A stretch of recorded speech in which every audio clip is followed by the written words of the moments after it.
और न्यायपालिका से गुहार करनी है कि जो संविधान को बचाने की, रक्षा करने की आपकी जिम्मेदारी है, प्लीज उस जिम्मेदारी को निभाएं। चुनाव आयोग, ये तो जिम्मेदारी चुनाव आयोग की है। चीन किस तरह से काम करती है किसी को मालूम नहीं है। भाई बटन दबाना, लाल बत्ती का जल जाना, केवल वोट डालना नहीं हो गया। जिस देश के पढ़े लिखे लोग, मैं तो बार बार कहता हूं कि इस देश के सुप्रीम कोर्ट के जजेस, हाई कोर्ट के तमाम जजेस, सारे IAS officer, IPS officers, doctors, engineers, advocate, except software engineer, उनके अलावा कोई नहीं जानता एक्सेप्ट सॉफ्टवेयर इंजीनियर, और बाकी इस देश के आधे से अनपढ़, आधे से अधिक अनपढ़। अभी 10 मार्च को 5 राज्यों में जो विधानसभा चुनाव हुए हैं, उत्तर प्रदेश, उत्तराखंड, पंजाब, मणिपुर और गोवा, इन चुनावों में विशेषकर उत्तर प्रदेश, पंजाब में जो ईवीएम में बड़े पैमाने पर धांधली की गई है, और केवल ईवीएम में ही नहीं, जो शासन और प्रशासनिक अधिकारी हैं, जिनमें विशेषकर आईएएस ऑफिसर्स, आईपीएस ऑफिसर्स यानी कलेक्टर और एसपी, एसएसपी और पुलिस के और लोग शामिल हैं, इन सब ने जहां पे बीजेपी हार रही थी वहां पर जबरदस्ती बीजेपी को जिताया और समाजवादी पार्टी और गठबंधन के जो लोग थे, जो प्रत्याशी थे, उनको हराया। इसके विषय में आप सारे मीडिया के सारे साथी हैं, सोशल मीडिया पर वीडियोस भी वायरल हैं, ऑडियोस भी वायरल हैं। वीडियोस तो आपने देखे हैं, ईवीएम कैसे कचरे के ढेर में मिल रही है, और किस तरह से बनारस में देखा कि 3 गाड़ियां ईवीएम को लेकर जा रही थी, जिनमें 2 निकल गई और 1 पकड़ में आ गई, और उसमें देखा आपने किस तरह से ईवीएम पकड़ी गई। इसके अलावा आपने वीडियोस देखी हैं कि लोग, जो प्रिजाइडिंग जो पार्टी है, पोलिंग पार्टी, वो किस तरह से बिल्कुल रोड पे, सड़क पे हाथ में ईवीएम को लेके जा रही है, जबकि ये कोई नियम नहीं है। ईवीएम बहुत महत्वपूर्ण एक दस्तावेज है, एक मशीन है, सारा रिजल्ट उस ईवीएम मशीन में है, जिसको लेकर ऐसे ही आम आदमी की तरह वो जा रहे हैं बिना किसी सुरक्षा के। और मैं बताऊंगा कि ये सब क्या है, किस लिए हुआ है, वो सारी चीज बताऊंगा आपको। तो ये सारी चीज देखिए, आपने 2 ऑडियो बड़ी जबरदस्त तरीके से वायरल हैं, जिसमें एक कासमाबाद, जो गाजीपुर जनपद है, उसमें जहूराबाद विधानसभा के अंदर एक कासमाबाद इलाका है। मैं कासमाबाद इलाके में जिस दिन रैली हुई माननीय अखिलेश यादव जी की और ओम प्रकाश राजभर जी की, उस रैली में मैं मंच पर था। उस इलाके की एक प्रिजाइडिंग ऑफिसर यानी पीठासीन अधिकारी की जो ऑडियो वायरल है, मैं समझता हूं उसके बाद किसी चीज की जरूरत नहीं रह जाती। हर चीज उस प्रिजाइडिंग ऑफिसर ने क्लियर की है। उसमें साफ बताया कि किस तरह से बड़े पैमाने पर पूरे प्रदेश में ईवीएम में धांधली की गई है, ईवीएम बदली गई। जब उससे कहा गया कि आपको शिकायत करनी चाहिए, तो उसने कहा भाई शिकायत करने की कोशिश की, लेकिन एसओ ने, एसओ मतलब स्टेशन ऑफिसर यानी दरोगा, जो थाना अध्यक्ष है, दिल्ली में एसएचओ बोलते हैं उसे, स्टेशन हाउस ऑफिसर, लेकिन यहां पर एसओ बोलते हैं, जो थाना अध्यक्ष होता है उत्तर प्रदेश में। तो उसने कहा कि एसओ ने धमका दिया कि मास्टर जी नौकरी भी जाएगी और जेल भी जाओगे। और फिर उसने यह भी कहा कि वो कहते नहीं है, कर भी देते हैं, इसलिए हम चुप लगा गए, बच्चे भी तो पालने हैं। इसके बाद में उन्होंने बताया कि स्ट्रांग रूम में यार जमा होती हैं, तो उसने कहा कि भाई जब 2 ईवीएम दी जाएंगी मुझे, और जो पहले से ही मैनिपुलेटेड ईवीएम है, वो ईवीएम ही जब हम स्ट्रांग रूम में जमा होंगे तो गिनती तो उसी की होगी ना, तो बाहर से लाने की क्या जरूरत है। इसका मतलब यह है कि ऊपर से चुनाव आयोग वो इस पूरे खेल में शामिल है। उसी के माध्यम से जो प्रिजाइडिंग ऑफिसर्स हैं उनको 2-2 ईवीएम दी गई, और एक ईवीएम जिसमें वोटें पड़ी हैं एक्चुअल में उसकी गिनती ही नहीं हुई, वो स्ट्रांग रूम में जमा ही नहीं हुई, और वो मशीनें जमा हुई जो पहले से मैनिपुलेटेड थी, जिसमें बीजेपी के कैंडिडेट्स को जिताने के लिए सारा खेल किया गया। उस ऑडियो से सारी चीजें क्लियर है। इसके अलावा जो और चीजें हुई हैं साथियों, एक बिजनौर क्षेत्र का एक ऑडियो आपके सामने हो रहा होगा कि जो वहां पे बढ़ापुर विधानसभा से जो विधायक जीता है, उसका एक आदमी और 2 और लोग हैं, उनके बीच की वार्तालाप है, और उसमें बहुत स्पष्ट उसने कहा है कि जब हम बढ़ापुर से जीत गए तो हम और विधायक जी दूसरे में गए, तो नेटवर वाली में गए, नूरपुर वाली में, उधर हम गए, जाके जब वहां पूछा तो देखा वहां पे हमने फिर उनको फोन करवाया, विधायक जी से, चीफ सेक्रेटरी को, यानी उत्तर प्रदेश सरकार का जो मुख्य सचिव है उसको फोन किया। उसने डीएम को कहा और फिर डीएम ने वो 2 सीटें जिन पे बीजेपी हार रही थी, कलेक्टर के माध्यम से उनको जीता हुआ घोषित करवाया गया। शायद एक में 290 वोट के आसपास और एक में 206 के लगभग वोट हैं, इतने ही अंतर से वो। तीसरी सीट के लिए भी कहा गया, लेकिन कलेक्टर ने कहा भाई बहुत लंबी जीत वो है, अंतर 10-15 हजार का अंतर है, उसे कहां से ठीक करूंगा मैं। ये सारी चीजें उन ऑडियो में आ रही हैं, क्लियर आ रही हैं। इसका मतलब साफ है कि ईवीएम में बड़े पैमाने पर धांधली की गई है, और जो वर्तमान सरकार इस समय उत्तर प्रदेश में है और जो सरकार पंजाब में है, ये जनता के मत से चुनकर नहीं आई। ईवीएम में चुनाव आयोग के द्वारा बेईमानी करके, धांधली करके, गड़बड़ी करके उनको सत्ता में लाया गया है। यह साधारण बात नहीं है साथियों। उत्तर प्रदेश में 24 करोड़ लोग रहते हैं, 15 से 16 करोड़ मतदाता हैं।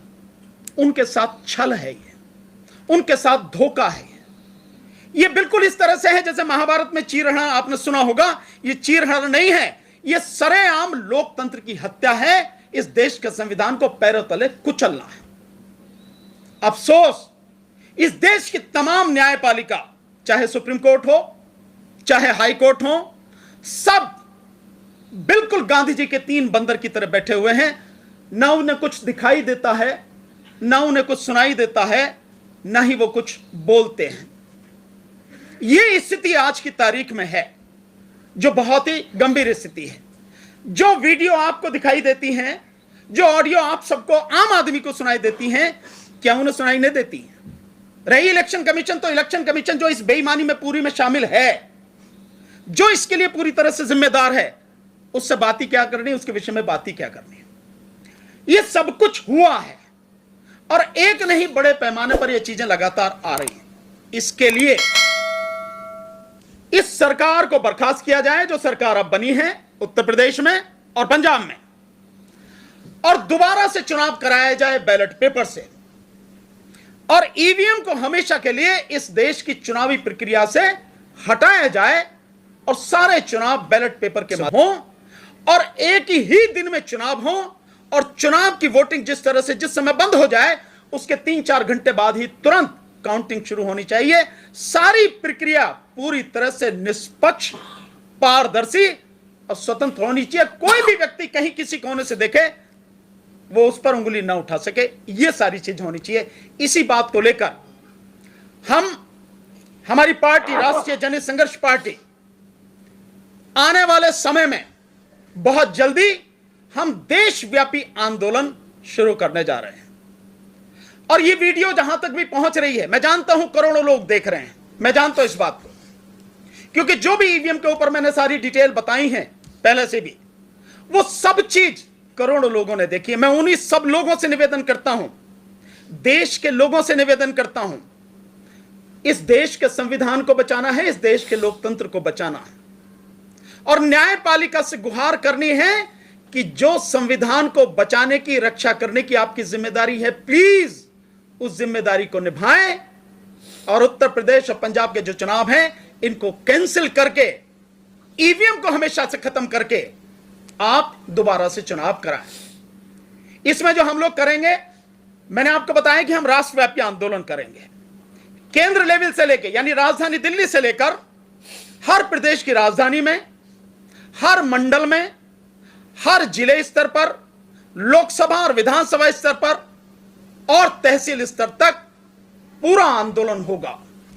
लंबा आंदोलन चलेगा, लेकिन हम इस आंदोलन को पूरी ताकत से करेंगे, जितना भी हम में दम है। मैं आप सबके माध्यम से, सारे मीडिया के माध्यम से, जो जितने भी लोग इस वीडियोस को देखें, उन सबसे निवेदन करता हूं कि इसको ज्यादा से ज्यादा शेयर करें, ज्यादा से ज्यादा लोगों तक पहुंचाएं, और इस आंदोलन में हमारा साथ दें। तन, मन और धन हर तरह से इस आंदोलन में साथ दें साथियों। अगर यह आंदोलन लड़ा नहीं गया, ईवीएम को इस चुनावी प्रक्रिया से निकाला नहीं गया, बैलेट पेपर के माध्यम से चुनाव प्रक्रिया शुरू नहीं की गई। मैं दावे के साथ कह रहा हूं 2024 के चुनाव की कह नहीं सकता, हो सकता ना भी हो लोकसभा का, लेकिन अगर हो भी गया तो लिख लेना मेरी बात आप, 2024 के बाद इस देश में कोई चुनाव नहीं होगा और भारतीय जनता पार्टी की सरकार, मोदी सरकार इस देश में राजतंत्र स्थापित करेगी, देश के संविधान को खत्म करेगी और जो संविधान मनुस्मृति पर आधारित है उसे वो लोग लागू करेंगे। जितनी भी पॉलिटिकल पार्टियां हैं, जितने भी राजनीतिक दल हैं, छोटे हों या बड़े हों, देश में कहीं भी हैं, उन सबसे हाथ जोड़ के निवेदन है, हम इसके अलावा हम लेटर भी उनको भेजेंगे, लेकिन लेटर ना भी मिले तो इस मीडिया के माध्यम से मेरी उन सबसे हाथ जोड़ के निवेदन है, यह मेरा व्यक्तिगत आंदोलन नहीं है, हमारी पार्टी का कोई अपना पर्सनल आंदोलन नहीं है, हमारे साथियों का, यह देश को बचाने का आंदोलन है, देश के लोकतंत्र को बचाने का आंदोलन है, आने वाली पीढ़ी को बचाने का आंदोलन है। मैं दावे के साथ कहता हूं, अगर ईवीएम को नहीं उखाड़ के फेंका, बीजेपी को नहीं उखाड़ के फेंका जा सकता और 2024 के बाद इस देश में लोकतंत्र खत्म हो जाएगा, राजतंत्र स्थापित होगा और फिर ना आपकी बच्चे सलामत रहेंगे, ना आपकी शिक्षा, ना रोजगार, कुछ नहीं। आज ही आपकी क्या हालत है वो सब देख रहे हैं आप। इसलिए सभी राजनीतिक पार्टियों से, चाहे वो रजिस्टर्ड हो, चाहे राष्ट्रीय पार्टियां हो, चाहे अनरजिस्टर्ड हो, चाहे राज्य पार्टियां हो, छोटी हो बड़ी, सबसे निवेदन है इस आंदोलन में हमारा साथ दीजिए। 2 अप्रैल को अंबेडकर भवन दिल्ली में, नई दिल्ली में आइए, रानी झांसी रोड पर। इसके अलावा साथियों, जितने भी सामाजिक संगठन हैं, वो सारे सामाजिक संगठन, उनसे निवेदन है, जितने भी राजनीतिक कार्यकर्ता हैं, सामाजिक कार्यकर्ता, उनसे भी निवेदन है, इस महाआंदोलन में साथ दीजिए। यह आंदोलन हम पूरे देश में करेंगे, हर जिले में करेंगे, हर राजधानी में करेंगे, प्रदेश के में, केंद्र में होगा, हर स्तर पर होगा, डिसाइड होगा सबसे बात करने के बाद। तो क्या अभी तक सर जो आपके गठबंधन के दल है उनसे सहमति नहीं बनी है? नहीं, सहमति की बात तो तब होगी ना कि जब हम बात करेंगे। अभी उनसे बात नहीं हुई है, पहले सारी चीजें देख लें, सारे आकलन कर लें हम, उसके बाद में हम ये सारे कार्यक्रम करेंगे, उनसे मिलेंगे बाकायदा। और इस बीच में मैं आपके माध्यम से ये बता देना चाहता हूं, इसको जरूर रिकॉर्ड करें कि इस बीच में, क्योंकि 2 तारीख को अब हमने मीटिंग रखी है, सभी देश भर से जो भी लोग आएंगे, उससे पहले हम लोग इस बात को बाकायदा चुनाव आयोग को भी एक रिप्रेजेंटेशन देंगे, हम एक उनको अपना जो सारी स्थिति है इन सब चीजों का आकलन करते हुए उनको रिप्रेजेंटेशन देंगे। इसके अलावा हम सुप्रीम कोर्ट भी अपनी बात पहुंचाएंगे। ईवीएम की बात कर रहे हैं आप, ये क्यों नहीं मान रहे कि हमें उतनी वोट नहीं मिले कि हम लोग जीत जाए? नहीं, कैसे मैं मान लूं? आप कैसे, आप अरुण जी कैसे कह रहे इस बात? नहीं, बिल्कुल ईवीएम बड़ा मुद्दा है, इसके अलावा चुनाव सुधार भी, चुनाव देखिए, चुनाव सुधार की बड़ी प्रक्रिया है, चुनाव सुधार में कई चीज होनी है, लेकिन ईवीएम सबसे बड़ा मुद्दा है। और साथ में एक ही दिन में, एक ही फेज में चुनाव हो और तुरंत बाद उसके गिनती शुरू हो, ये मेन हमारी मांगे हैं। इसके अलावा और जो चीजें हुई हैं, देखिए बेईमानी कितने स्तर पर हुई है इस बार चुनाव आयोग, ये तो जिम्मेदारी चुनाव आयोग की है, बहुत लोगों की वोटें काटी गई हैं, एक बूथ से 50 से लेकर 100 लोगों की वोटें काटी गई हैं। और आपने देखा होगा कि जब पहले फेज की जो पोलिंग हुई 10 फरवरी को, उस दिन बाकायदा एनडीटीवी ने दिखाया कि यहां पे जो आपका हाथरस के पास इगलास है, इगलास में एक गांव की 700-800 वोट काट दी गई। तो मैं आपके माध्यम से उन लोगों से भी, जिन लोगों की ये वीडियो, इसीलिए मैं कहता हूं कि इसको वायरल कीजिए, जहां जहां भी, जिस गांव में भी, जिस बूथ पर भी जिन लोगों की वोटें काटी गई हैं, जिनके पास में उनके वोटर आई कार्ड हैं, वो सारे लोग हमें बताएं, इंफॉर्मेशन हमें दें। जो मैंने नंबर बताया है 7840868666, उस पर मैसेज करें, व्हाट्सएप मैसेज करें कि हमारी वोट काटी गई, वो सब कुछ लिख के हमें बताएं। ये सारी की सारी चीजें, हम इसमें कई चीजें शामिल हैं। सर, इस दौर में जहां भारतीय जनता पार्टी का तमाम जगह पे कब्जा है, यहाँ पे ईवीएम हटवाना संभव है? देखिए, हम लोग जिस देश में रहते हैं वहां पे हजारों सालों की व्यवस्था चलती थी, कोई सोच भी नहीं सकता था कि वो व्यवस्था खत्म हो सकती है। 3500 साल की व्यवस्था बाबा साहब ने एक झटके में, जब आया उनका मौका, कलम से साफ कर दी, संविधान बनाया और देश की 3500 साल की जो घृणित व्यवस्था थी उसको खत्म कर दिया। कुछ भी हो सकता है, बशर्ते आपकी नीयत साफ हो, आप ईमानदार हो, लड़ने का हौसला हो, आप में जज्बा हो, और ईमानदारी से लड़ाई लड़ें। अगर आप लड़ने से पहले ही हार जाएं, उसका कोई इलाज नहीं है। हर चीज का इलाज है। हम मानते हैं कि जन आंदोलन खड़ा होगा तो यह सरकार ही, देश की संसद ही, जो जन प्रतिनिधित्व कानून 1951 है उसमें संशोधन करके ईवीएम को हटा के बैलेट पेपर स्थापित करेगी। और अगर नहीं करती है तो मैं मानता हूं कि इस देश की अदालतें अभी जिंदा हैं और हम उन अदालत से, सुप्रीम कोर्ट से, हाई कोर्ट से हम गुहार लगाएंगे कि इस देश को बचाने के लिए, संविधान और लोकतंत्र को बचाने के लिए न्याय करें और इस देश की आम जनता को न्याय दिलाएं, ईवीएम को हटा के बैलेट पेपर। वैसे भी मैं एक बात कहता हूं कि ईवीएम जो मशीन है, ईवीएम मशीन किस तरह से काम करती है किसी को मालूम नहीं है। भाई बटन दबाना, लाल बत्ती का जल जाना, केवल वोट डालना नहीं हो गया।